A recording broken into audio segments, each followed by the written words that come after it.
Hi, this is Derrick Ruiz from Keller Williams Realty. In this video, we're going to be discussing in more detail the financial metrics that I use to evaluate apartment buildings. Okay, remember, the four metrics that I use are dollars per door or dollars per unit, dollars per square foot, gross rent multiplier or GRM, and cap rate. For example, if I have $1 million building and there's 5 units in that building is selling for $200,000 per door. That's an important number that I need to know when making comparisons with other buildings.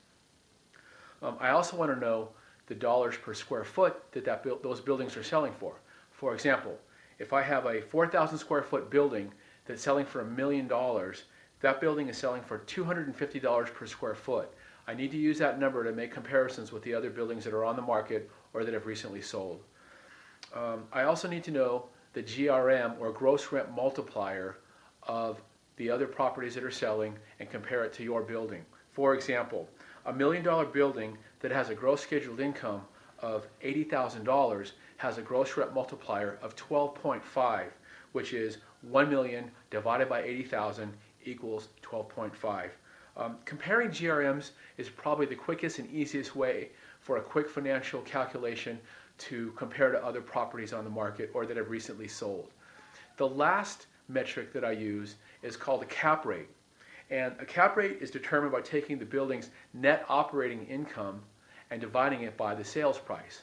For example, if I have a building that has a net operating income of $65,000 and it's selling for $1 million, it would have a cap rate of 6.5.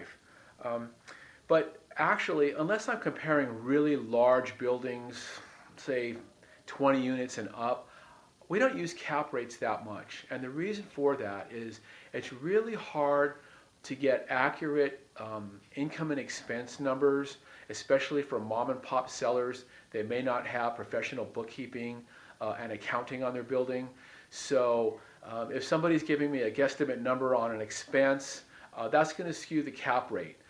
Dollars per square foot, dollars per door, gross rent multiplier, those numbers are fairly accurate and there's not a lot of fudge factor there.